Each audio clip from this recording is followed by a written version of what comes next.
Relations and Related Social Sciences, organized by Jadavpur Association of International Relations.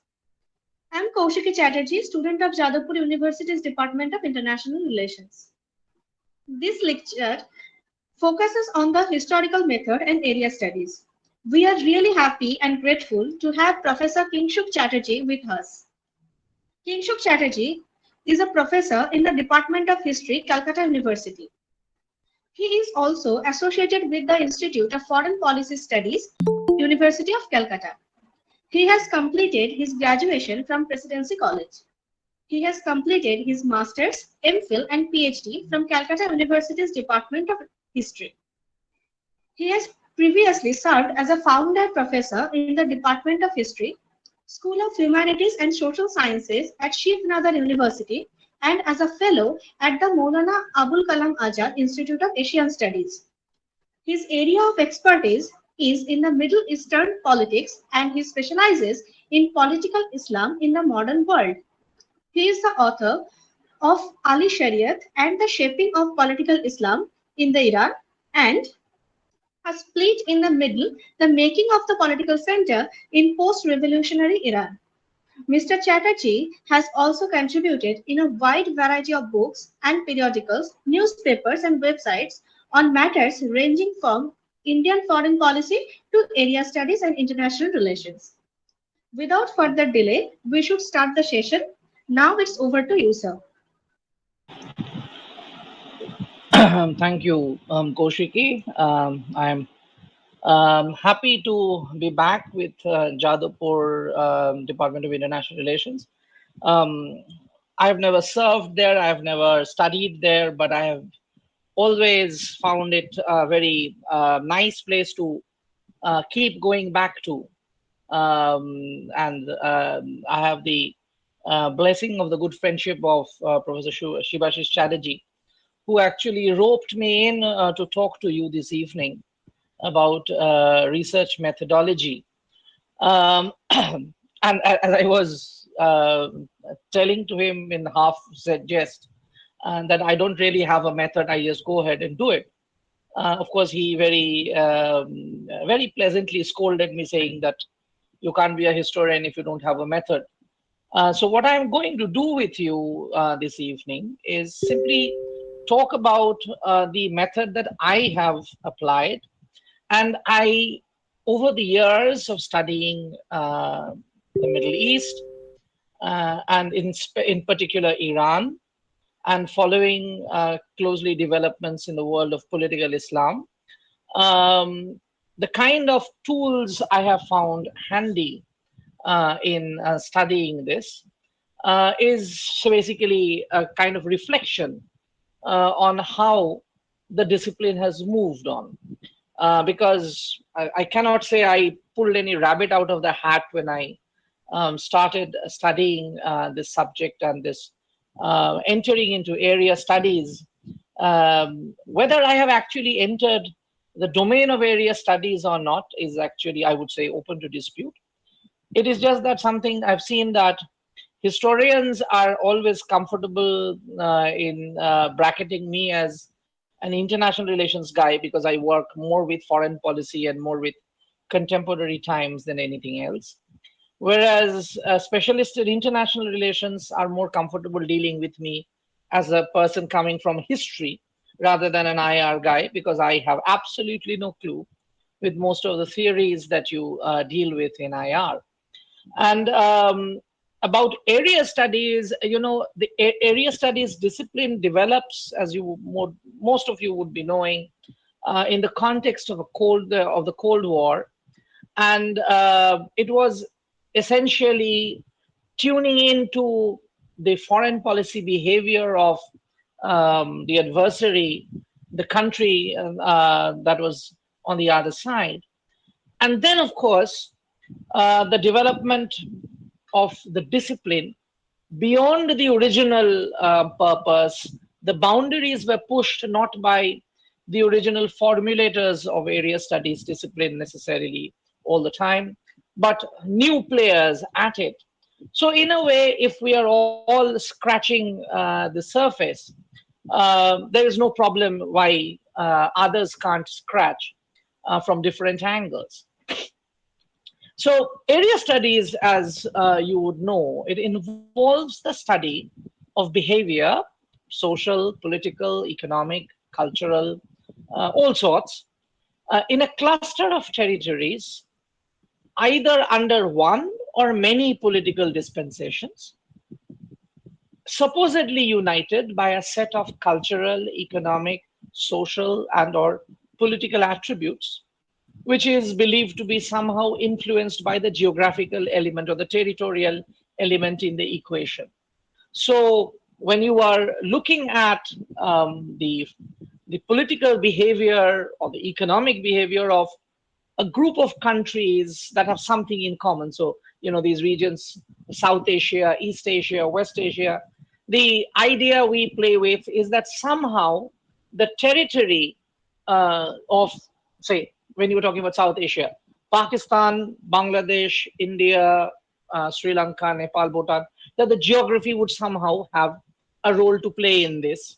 And you can cut this whichever size you want, whichever angle you want, because you can literally approach human behavior from all angles. And this is, mind you, after all, study of human behavior.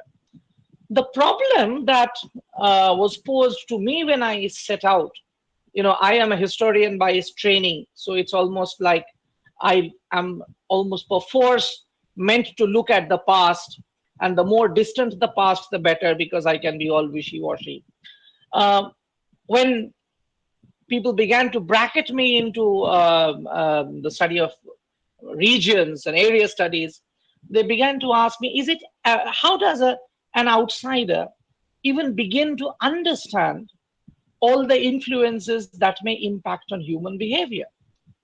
Human behavior, which is basically what we study, sometimes we don't even understand why we are acting in the way we are doing. Um, Anyone who claims, being an Indian, to understand whatever goes on in any part of India would be up for a surprise if you actually venture out into the field. Most of the time, if you go to a place that is different from your own, you are left scratching your head. What is it that is happening? I can't even make a sense of it. So this is a question that historians have posed before others, and probably people across the disciplines have been concerned with. That can an outsider even begin to understand all the influences that may shape your behavior and mine? Now, those who say that this can be done would say it depends basically on how you mean to do it. Do you want the certainty of forensic science? If you do, then don't venture into area studies. If you want to be clinically certain, as if you are dealing with the NDA of the DNA, not the NDA, DNA of a particular character or of a particular thing, um, uh, and the certainty with which you can say how old that thing was, what did that species die of, that kind of a thing. You cannot have the certainty of forensic science when you are studying human behavior, for the very simple reason that we do not ever actually know. We can guess, we can do a very good guess at motives of other people's actions. So if, say, I showed up 15 minutes late for this program, you might think that my net was patchy, that I was caught in traffic, that I had completely forgotten. But you would never know what actually is it. When I say this is the reason I am late, I am merely giving you one version of the many possibilities, right? So if you want the certainty of forensic science, you can't study human behavior, at least not yet. If, on the other hand, you want to be an armchair theorist, you bet. Anyone can be studying any region. If you look at the Indian academia and look at the expertise on Pakistan, you have a case in point. Everyone knows exactly why something is happening in Pakistan and why Pakistan is going to the dogs. Everyone knows, even if they do not even follow what's happening in Pakistan, they just know.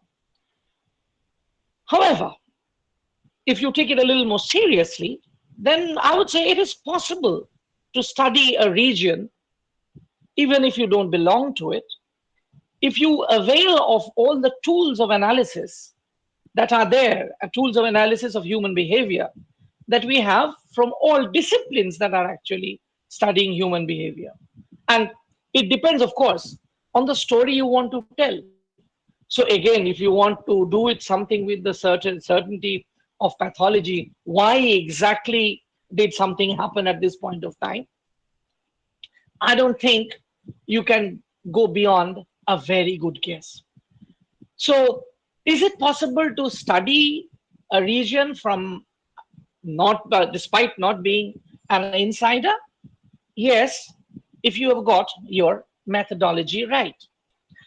So, what would you count as the necessary and sufficient condition, the methodology part of it? What would you consider sufficient expertise um, in order to be able to study a region, even if you don't belong to it?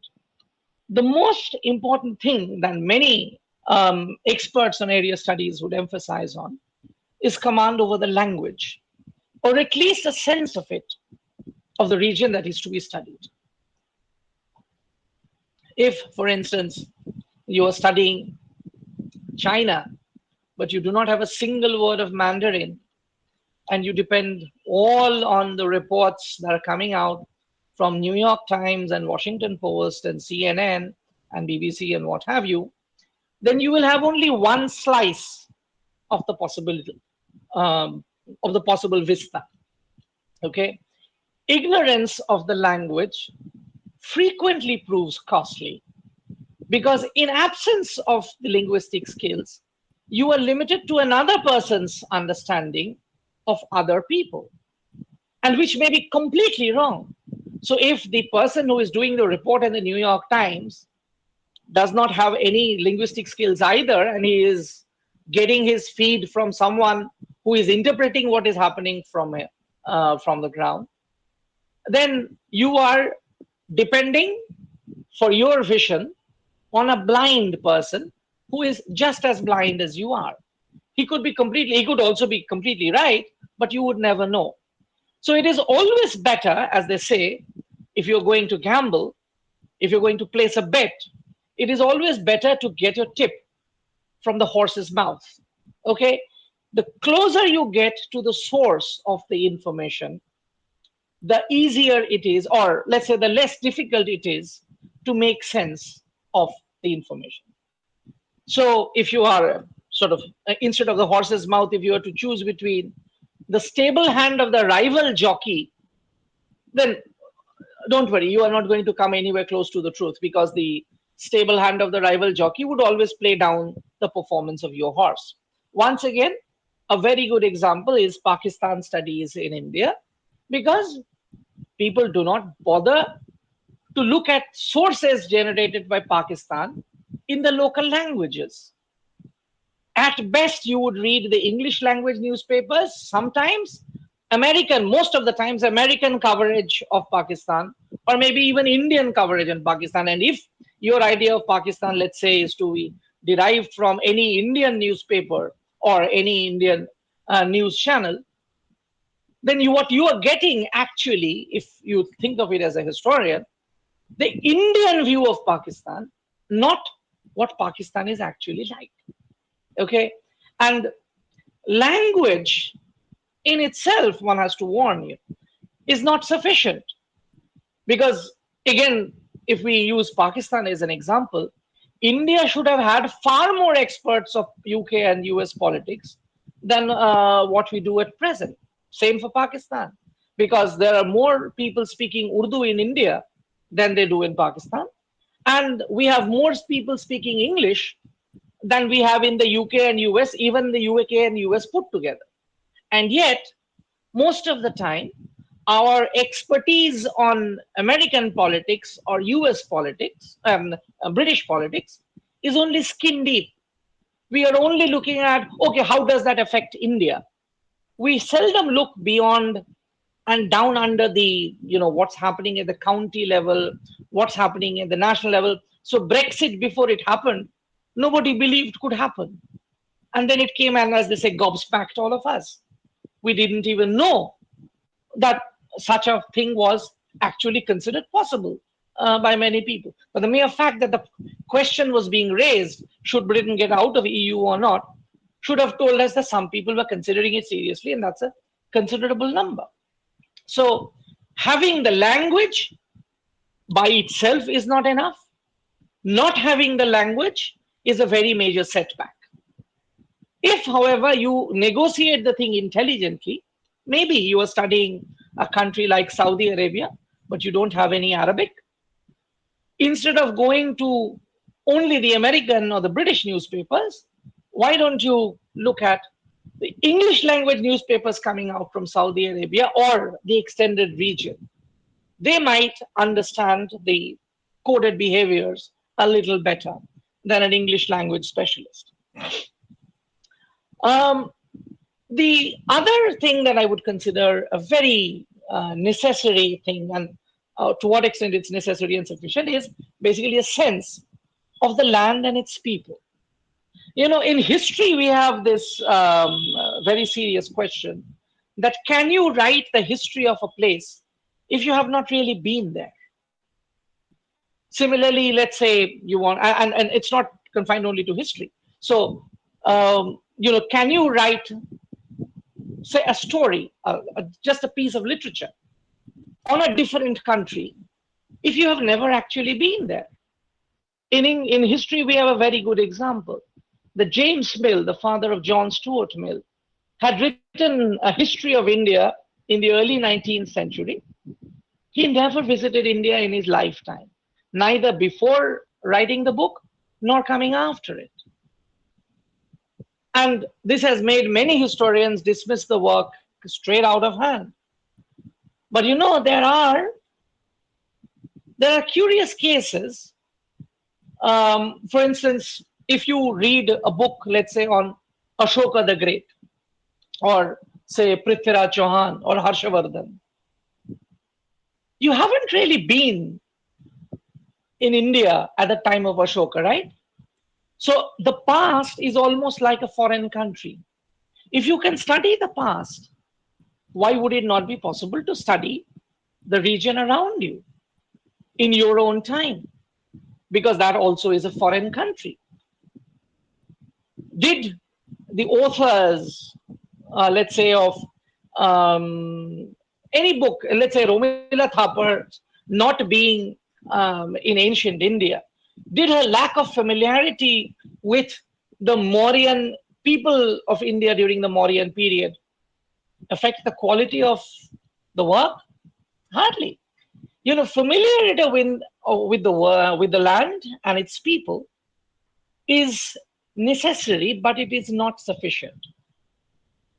I have spent longer time in the United States than I have in any single country in the Middle East, but I cannot say I'm an expert on the United States. I have some expertise in studying the Middle East. So familiarity with the land, with the terrain, cannot trump familiarity with behavior. And the behavior does not have to be studied necessarily in person, although knowing people in person always helps. It is not enough to know from an individual or two, from their own words, to say this is evidence. So I spoke to a man and he said that this happened because of that reason. This is not a good piece of evidence. This is merely an oral testimony. And you can use oral testimony, of course, but it has to be backed by several others. So everyone must tell you the same thing. And, not just everyone. I mean, there were people in the United States 4 years back, probably they are there even now, who said Trump was the best thing that ever happened to America, right? Is that true? We cannot say on the basis of simply the people who loved Trump, or even simply on the basis of the people who hated Trump. You may disagree with the person politically, that should not affect your judgment, right? So how do you find out about the actions of a person, about the behavior? Well, there are several registers, and these are the basic foundational rules of evidence in any discipline of social science. There are many registers on which traces of evidence are to be found. You can read newspapers, you can read journals, you can read literature, literary works, you can read things on politics, you can read things on economics, and that gives a rounded picture. And then all the testimony that you are getting, they have to be measured against all the various other sets of evidence that are there. It is essential to look for patterns of behavior and social, cultural, economic, and political structures with which such behavior originates. So if you say that Trump was voted by a very specific category of people, white, Caucasian, male, are more likely to have voted Trump. There are equally powerful evidences of, black women voting for Trump in large numbers. Only in pockets. So which pockets are it that did this in this manner? In the Middle East, for instance, there is this idea that you have other registers also. So let us look at those, such as religion, culture, and ideology.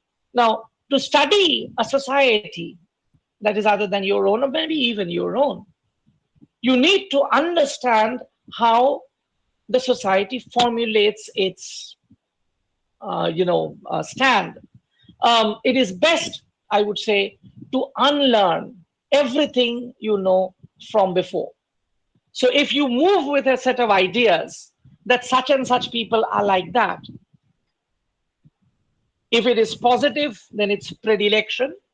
If it is negative, it is prejudice. So if you would say the Americans and the British and the Europeans generally are more advanced, more civilized, how do you know? How many have you met? And if, let's say, you met 100 people from different countries of Europe, and all of them turned out to be impeccable gentlemen, does that mean all 100 being gentlemen, all Europeans would also be gentlemen? You do not know any of these things. If you are simply making a sweeping statement covering everything, that's prejudice or predilection.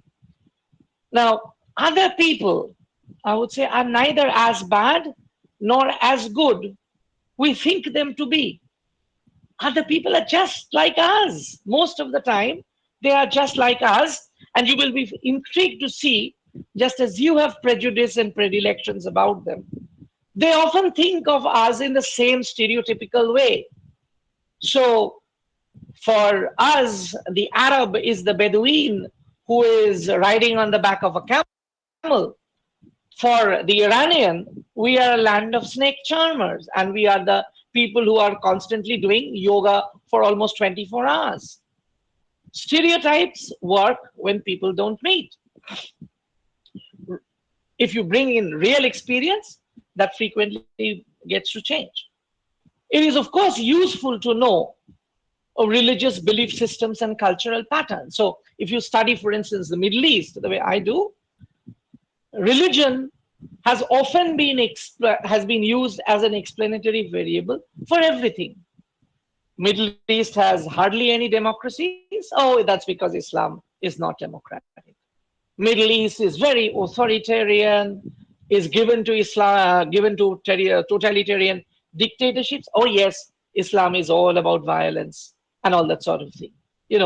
Use the religion simply to label a whole community in a particular way, a whole group of people in a particular way. In fact, whole groups of peoples of across multiple countries in a particular way.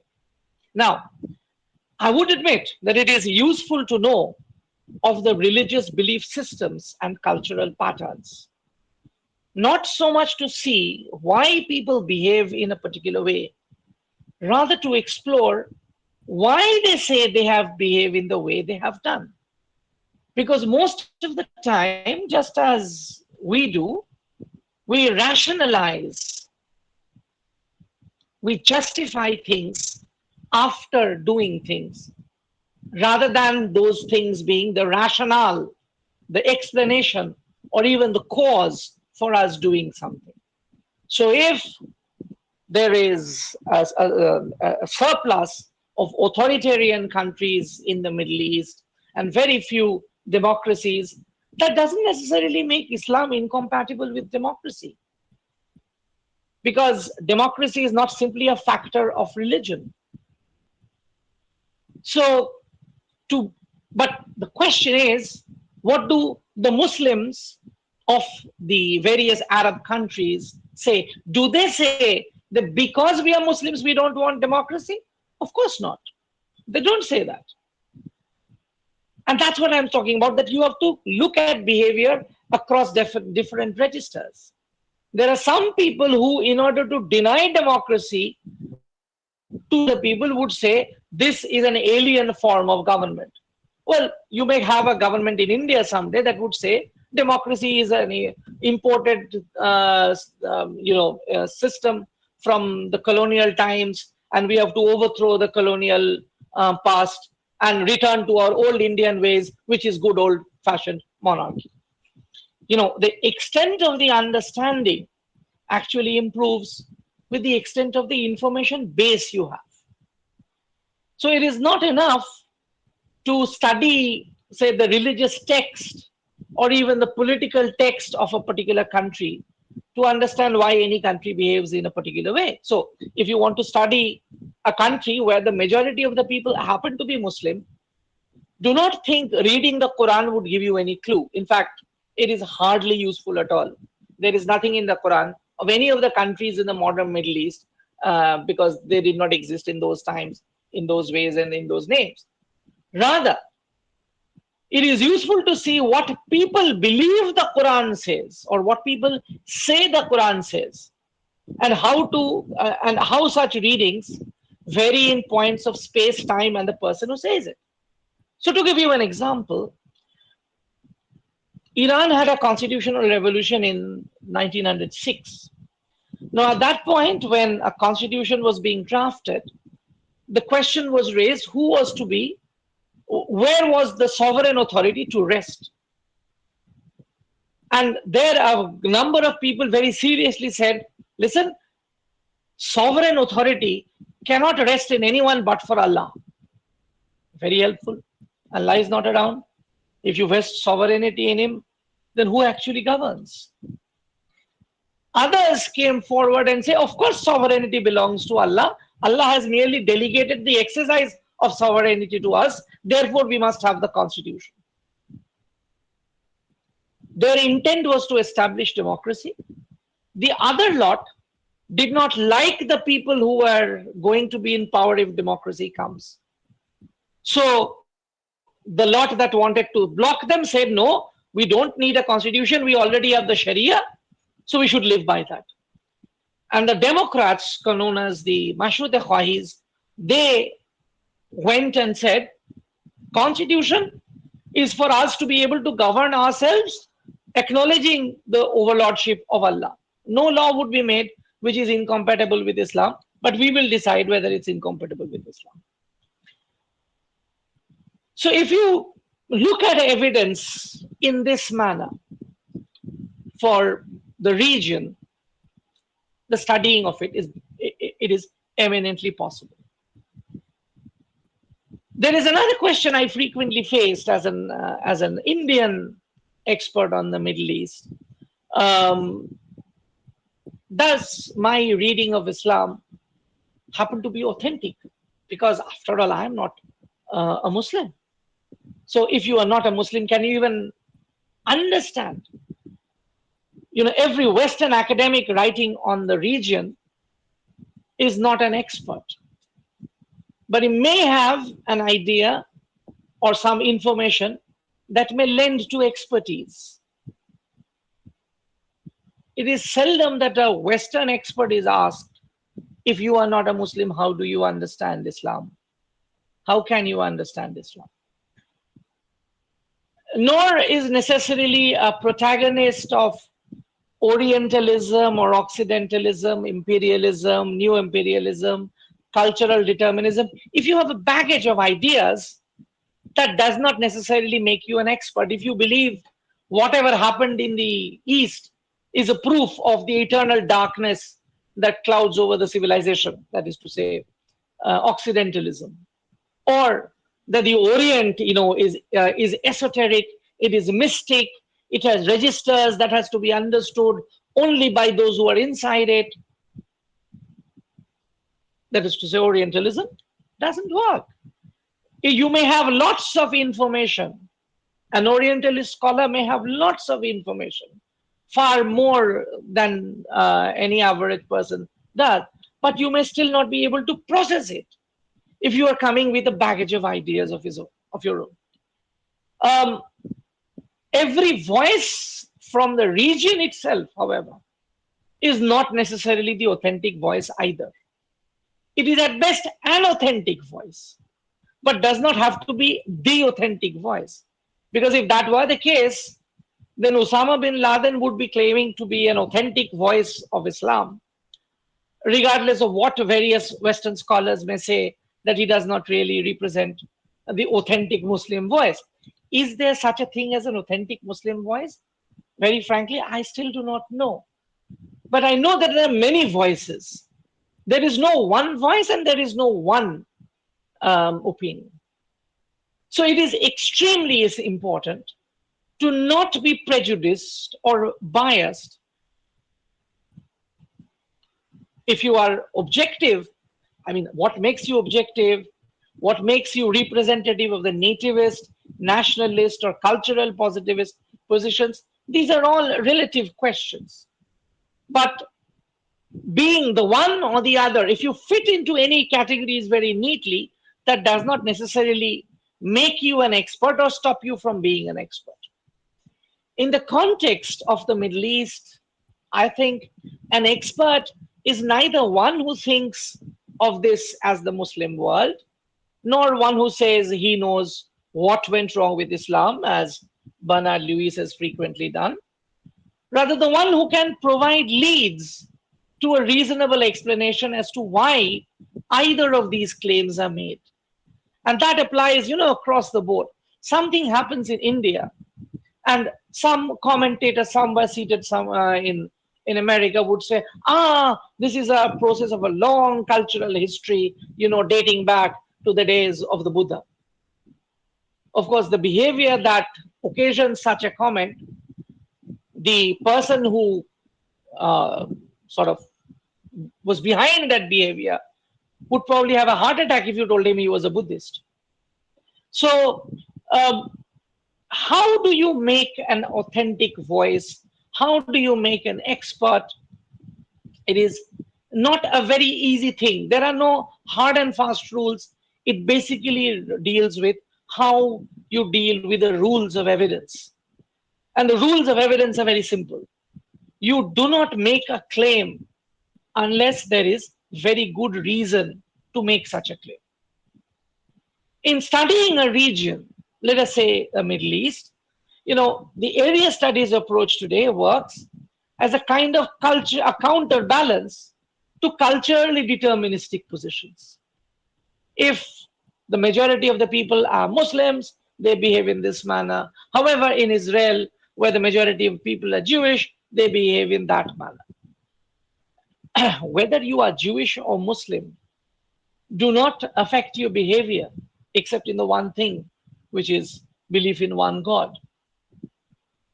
Whether you are Jewish or Muslim does not affect your behavior, but where are you, what you are doing is frequently shaped by the object surrounding you.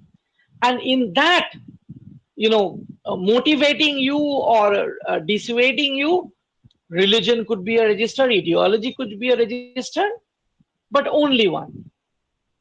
In area studies as a discipline, it aims to recover the voice of the various forces operating in the region without being judgmental on the following points. that a large number of the states with predominantly Muslim population also happen to have very few democratic polities.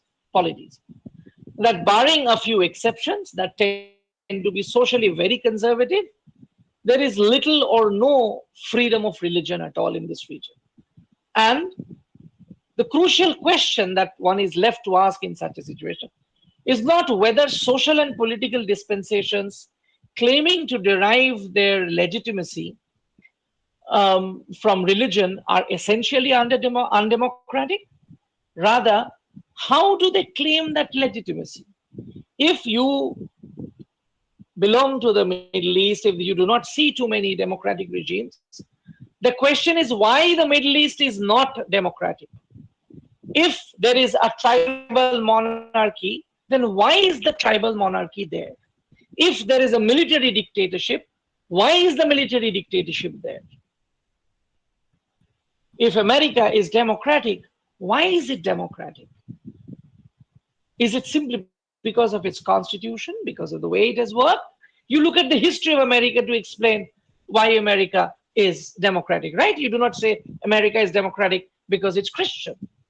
Similarly, then for the Middle East, if there is totalitarianism, authoritarianism, it is not because of religion, not because of the language, not because these are Arabs, not because these are Muslims, but there are other factors, historical factors. So in order to study a region, leave your prejudices behind, forget prejudices, even predilections behind. Do not have either favorable or unfavorable ideas when you're going to study a region, especially like the Middle East, where all sorts of ideas galore. Now, to study the area, for instance, the Middle East, when I started looking at it, um, it becomes very clear. It became very clear that it is comprised of three major linguistic spheres. There's Persian, there is Turkic, and there is Arabic. And the Arabic comes with the Hebraic subset. The Hebrew language in Israel is one of the languages that is spoken in what used to be Israel Palestine, the other language being Arabic, of course. Now, it is difficult to develop equal linguistic competence in all the 3 or 4 languages. This much I would accept. But it is perfectly possible to develop fluency in any 2 of the languages. So if the opinions of the region are to be studied and they are voiced in multiple languages, then knowing at least one helps, but 2 is a charm. If you do more than one language, you have got it more or less covered, because you are then dealing with a broader set of evidences to make your arguments. Given the complexities that are there in the Middle East as a region, area studies requires manageably narrow specialization. So because of the multiplicity of registers in terms of religion, in terms of language, in terms of region, in terms of the nature of the economy, some are oil rich, some are oil poor, some are industrial, some have very little agriculture, some have a little more. So along the fault lines of language, religious denominations, sects, or the economic nature of the country, you need you need to negotiate these registers, and there felicity with the local language always helps. There are several choices, of course, that also have to be made in doing area studies properly. Area studies is geared to a comprehensive understanding of the present. Now, it can begin from the standpoint of any one discipline. So if you are trying to read, say, the Arab mind, you can begin from cultural studies. You can see Arab films, listen to Arabic music, read Arabic books and poetry, or you can avoid culture altogether and go into economics. Who is generating that literature? Who is doing the writing? Which class of people is doing the reading? Is there any linguistic or regional bias in the readership? And does the economy have anything to do with it? You can even look at it from the standpoint of gender studies. You know, if all across the Middle East you have Muslim countries, the one thing that for instance, in India, we have had a very serious debate on, and Iran is fighting a major battle, the question of hijab. What is hijab? You go to Iran, hijab is worn in one way. You go to Saudi Arabia, it is worn completely differently. You go to Yemen, you will see some people are practicing hijab, some are not. You go to Turkey, some people in the neighborhood of particular cities practicing hijab, others are not. How do you come to any one single conclusion when within a country, different sections of the society are practicing the same thing differently in the name of the same religion? You can also look at history. You look at the present and you say, okay, the reason why Lebanon has 17 recognized religious denominations, 9 Christian and 8 Muslim, is because when the French got the mandate, they created these 17 religious communities, they turned them into 17 political communities. It became a consociational form of democracy. You see, there are multiple registers across which these informations can be processed and sort of disseminated. Now, it has to be broadened out, however, to absorb input and tools of analysis from the rest in order to understand the present. So you may begin with what happened 100 years back in the Middle East at the time of, say, the Treaty of Sèvres and the disintegration of the Ottoman Empire. But then, in order to understand authoritarianism in the Middle East, you also have to look at the economics of the region in the last 100 years, how oil economy has changed different aspects of behavior in this region, bring gender studies into it, that how the change you can be seen in terms of the practice of hijab across different time in the same society.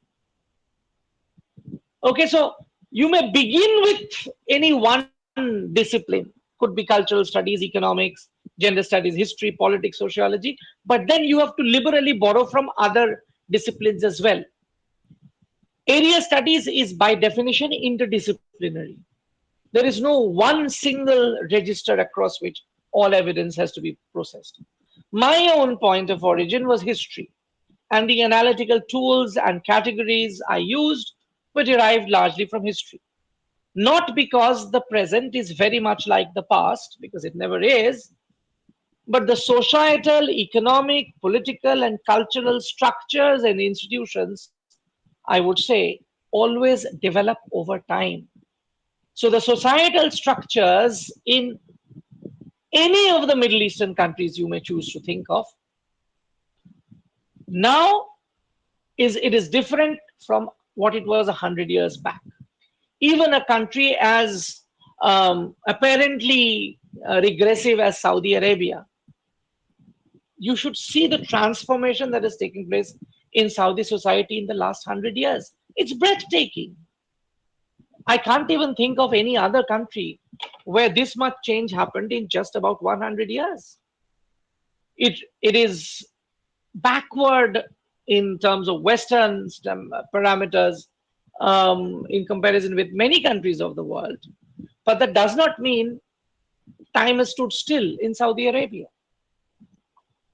So, looking at the region from the standpoint of a historian, I see multiple registers where things have changed over time. Um, I might just well as have started with other parameters and other questions, and we could have worked back to the time factor. The point is that if you look at a country from the standpoint of only one single discipline, you will never understand it. You have to look across different registers. Let me now give a set of a kind of case study of the land that I have studied and how I've gone about it. Linguistically speaking, Iran is very simple. If you learn Farsi, it is good enough. Although Farsi is the vernacular for only 51% of the people, and other speech groups like the Turkic, the Arab, the Baloch, Afghan, they exist, almost everyone is institutionally compelled to learn Farsi. And therefore, if you learn Farsi, then you immediately have access to a huge cache of resources. In terms of religion, a country like Iran, in a country like Iran, has the Isna Ashari variety of Shia as the Shia Islam as the dominant form of religion. But there are also others, such as the Sunnis, the Armenians, some denominations of Christianity, other than the Armenian. Jews, Iran has the second largest number of Jews in the Middle East, the largest outside Israel. Zoroastrians and Baha'is, although Baha'is are not recognized officially, but in terms of the religion that people practice, this multiplicity has to be factored in. So to simply say, in order to study Iranian behavior, it is enough to study the overwhelming majority of the Isna Ashari, who make up around 90%, the Isna Ashari Shia. I would say it is not. It is sufficient, but it is not necessary. I'm sorry, it is necessary but not sufficient. In terms of politics, what Islamic Republic of Iran is like. There are protagonists of clerical domination, people who are at present in power, versus the opponents. So you need to study it both. Now, you are dead without Farsi. If you don't read Farsi, you can't study Iran unless you are reading stuff written in English by people who speak Farsi as the vernacular. So either you get it directly from the Iranians themselves or indirectly, but you are dead without Farsi, make no mistake about it. But if you read Arabic or read Turkic, in certain parts of Iran, they may be more useful than knowing Farsi.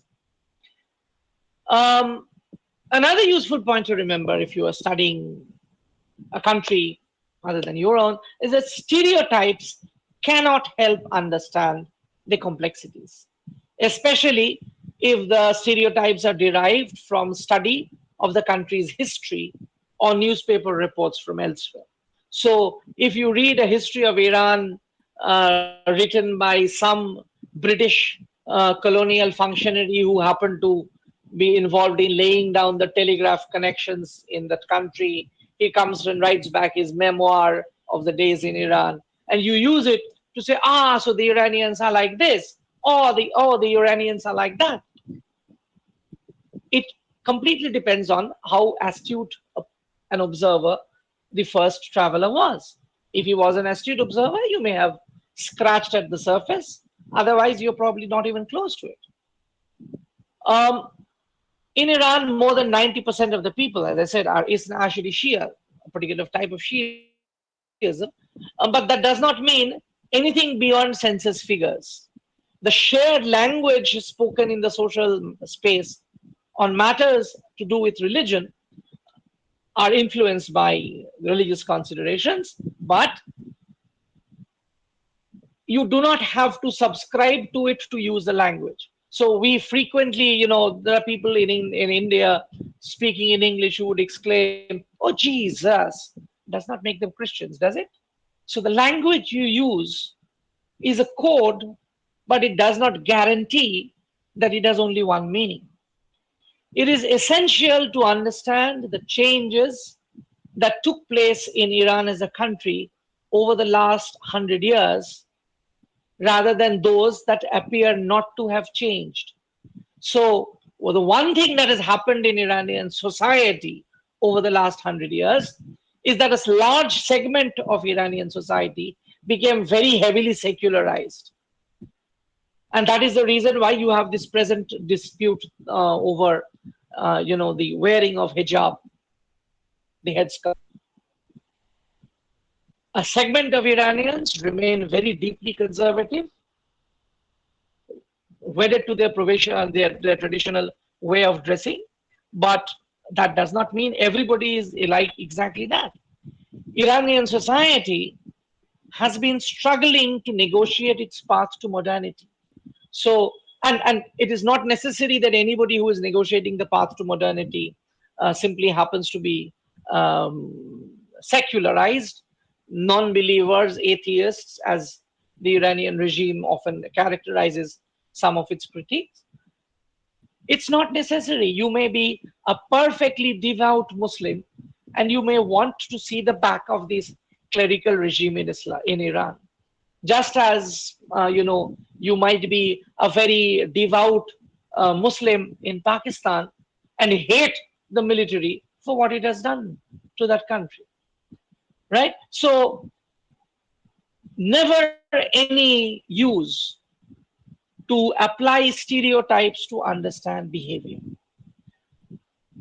If Iran is studies as a sort of case for regional dynamics, contrary to a cultural deterministic argument, an area studies approach to the study of Iran reveals it as a perfectly normal country with normal preoccupations: economic growth, development, infrastructure build-up, political accountability, social cohesion, individual freedom. All of these are, in our mind, registers of a democratic country, democratic society. I'm telling you, you have parallels of each of these: economic growth, development, infrastructure build-up, political accountability, social cohesion, individual freedom. All of it is there in Iranian political discourse. It has been there for at least the last 100 years, if not longer. And the dynamics are shaped by the emergence of an economy which is heavily dependent on the sale of energy resources. So your behavior is conditioned by your circumstances, more often your material circumstances than your spiritual affiliation or ideological affiliation, whichever way you look at it.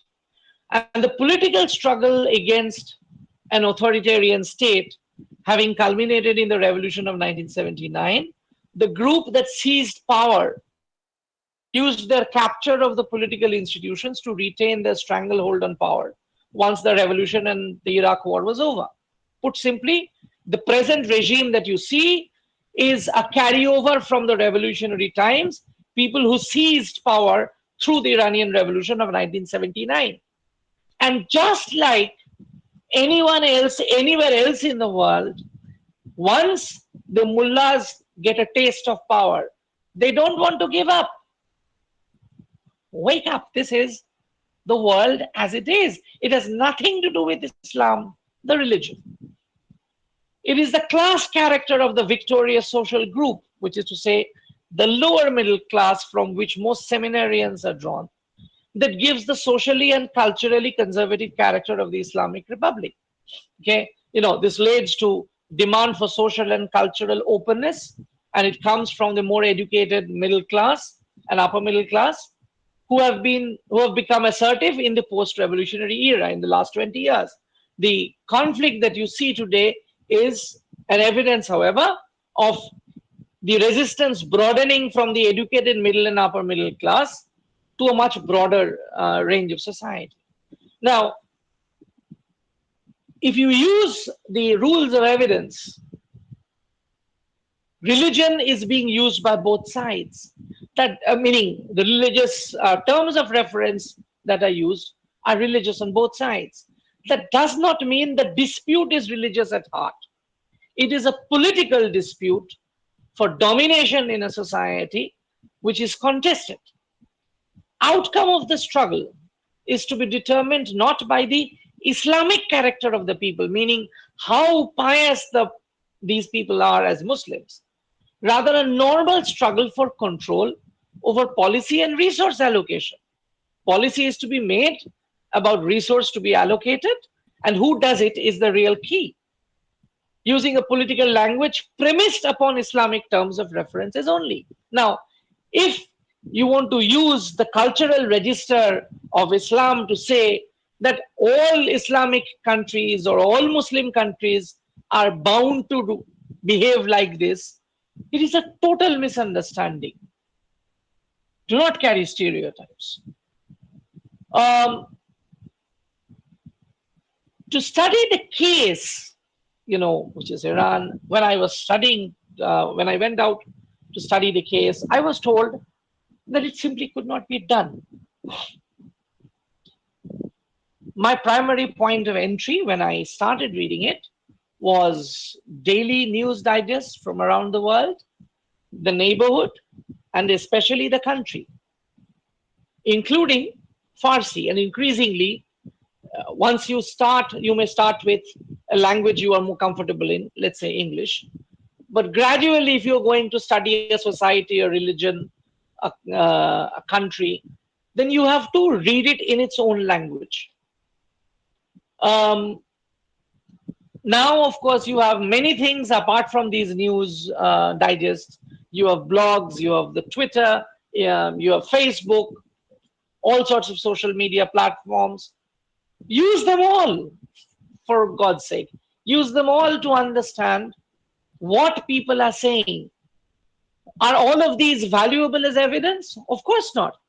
But rules of evidence tell you that first test the piece to decide the value of the evidence. Unless you test what purports to be an evidence, you will never know whether it has any evidentiary value or not. The second thing, of course, if you are studying contemporary history or area studies or contemporary politics, it is always useful to cultivate your contacts inside the country and then also in the diaspora. So do that if you want to study a region.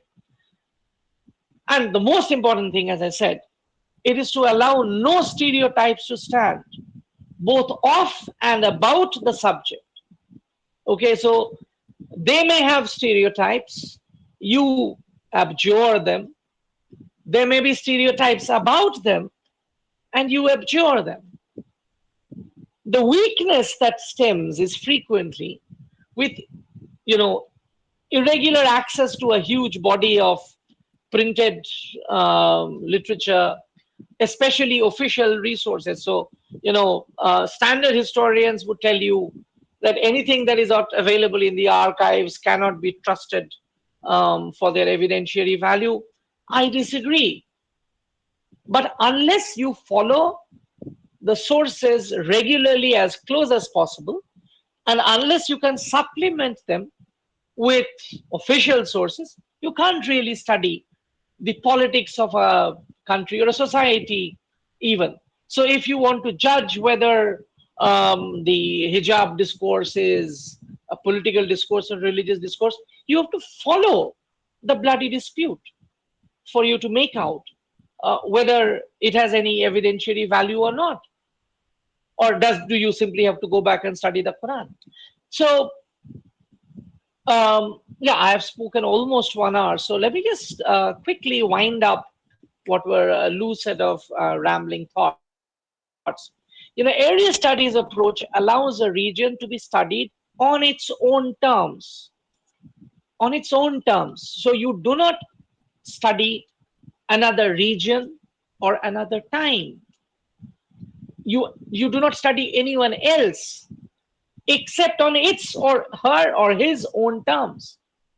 So do not impose your value sets as a reader on the subject that you are reading.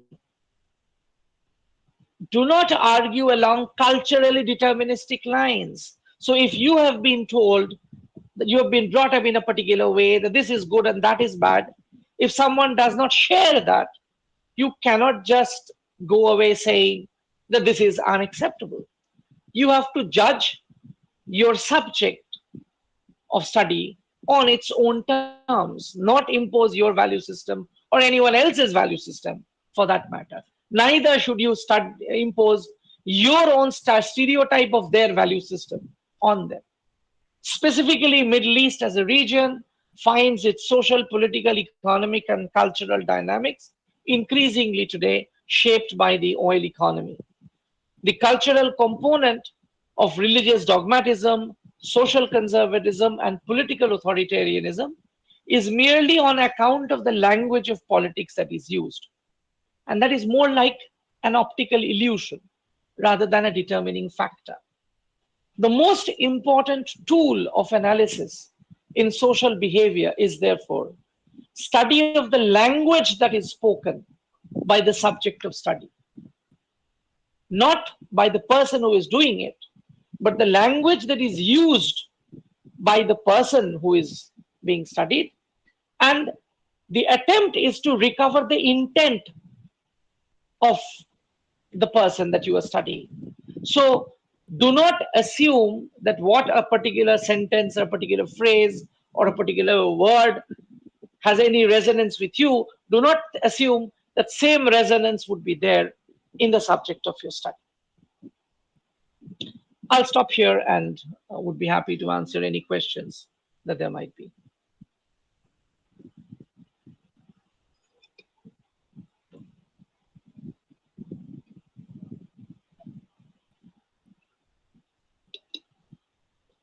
Have I successfully put everyone to sleep?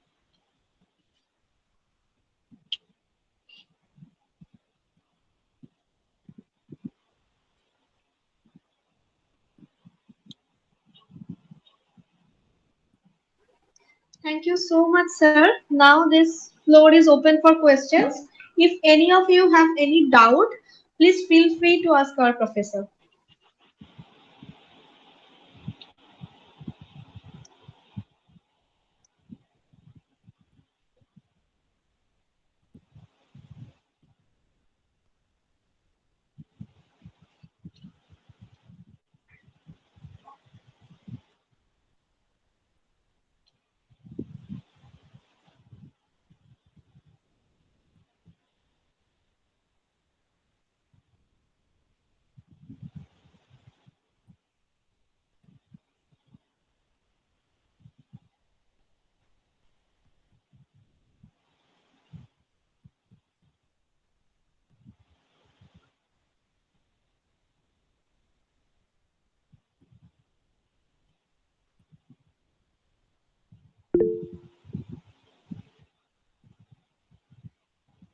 Yeah, okay. So there is this question. Let me see. It just disappeared. Let me, uh, where is the chat thing? Yeah. So there is one question asking me to speak on experience of conducting interviews, if any, with people for your research on the field. Yeah. Thank you so much for that very useful question. Um, my work was basically looking at what made the Islamic revolution Islamic in any way. That is to say, what did the people make of what was happening, and to what extent was it actually motivated by Islam? And um, I spoke with people who lived through the revolution.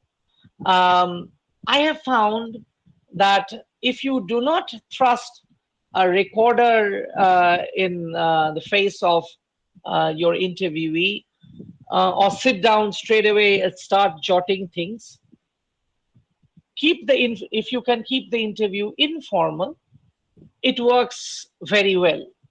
Um, you tell them that you are going to use the interview for what is your stated purpose, um, and you give them the freedom to sort of speak anonymously if they would want. Most people actually did not even bother to ask for anonymity in my case, because I was looking at an event that was 35 years in the past when I was conducting my interview. Um, in my case, it worked like a miracle charm that I was coming from India.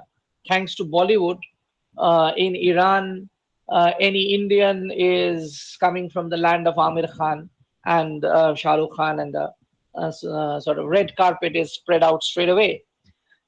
If you are speaking to an old timer, someone who dates back to the 50s and 60s and 70s, they would probably even sing you a line or two from Raj Kapoor films.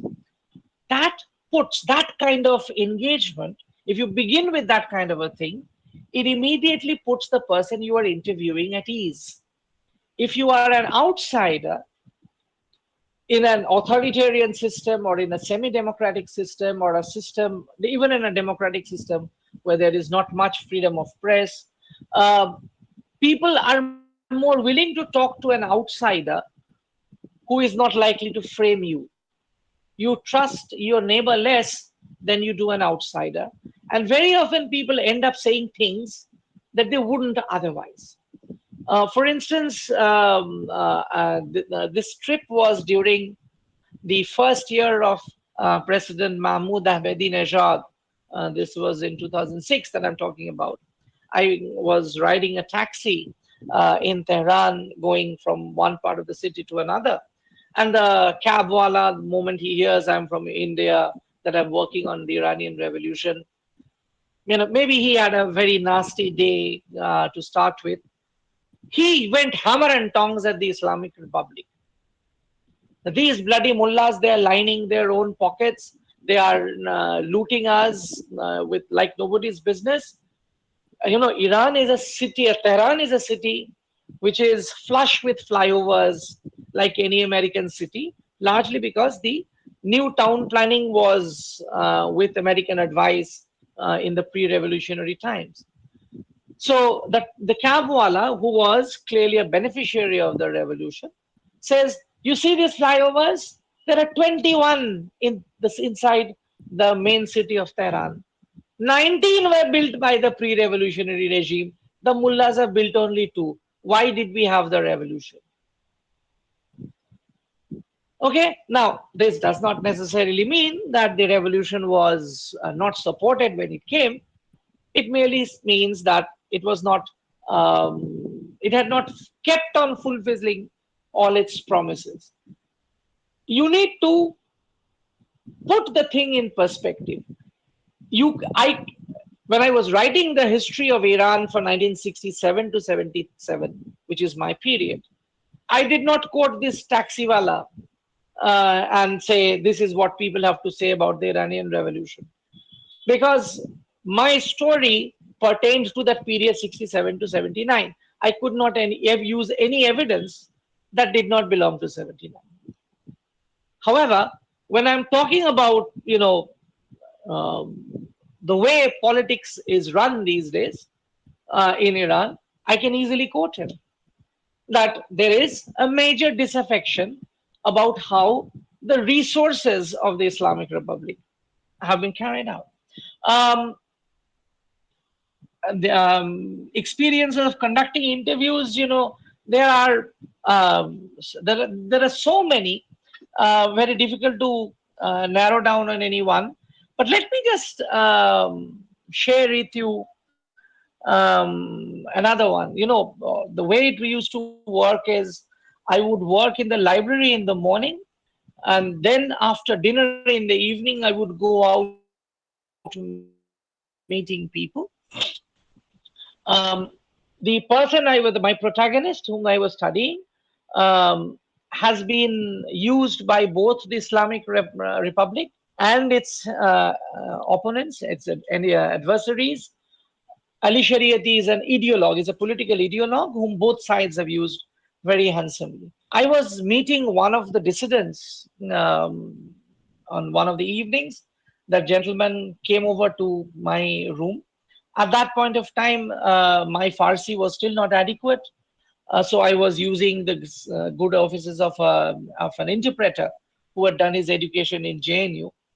The person who came to talk to me, I was told later he had his death sentence commuted only 3 weeks back. He was meant to be executed 2 months from the time that I met him, but his death sentence was commuted and he was released. He was a part of the opposition to Ahmadinejad's government. He came and sat down. We had a long chat of around an hour and a half. He gave me a number of books, political pamphlets that he had written.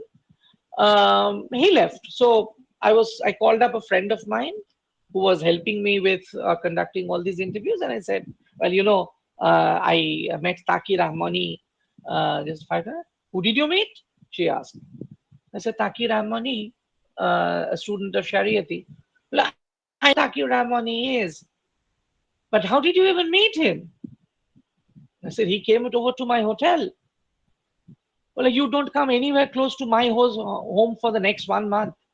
For all you know, you will now be followed simply because you were talking to such a man. Being a foreigner, I got away with interviewing a person who was on the death row. If I was a native Iranian, I would immediately be suspected for complicity with the politics of opposition. Is that a kind of experience you wanted to know, Ms. Kamble?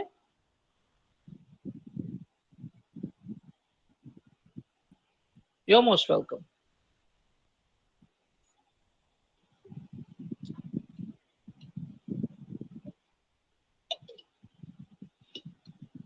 Any other?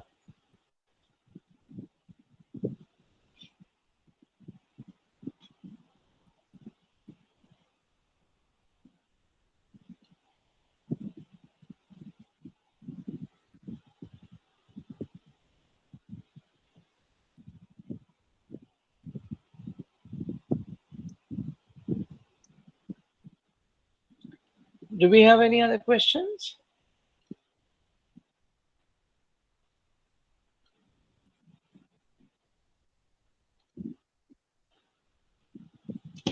Okay, so shall we close it then?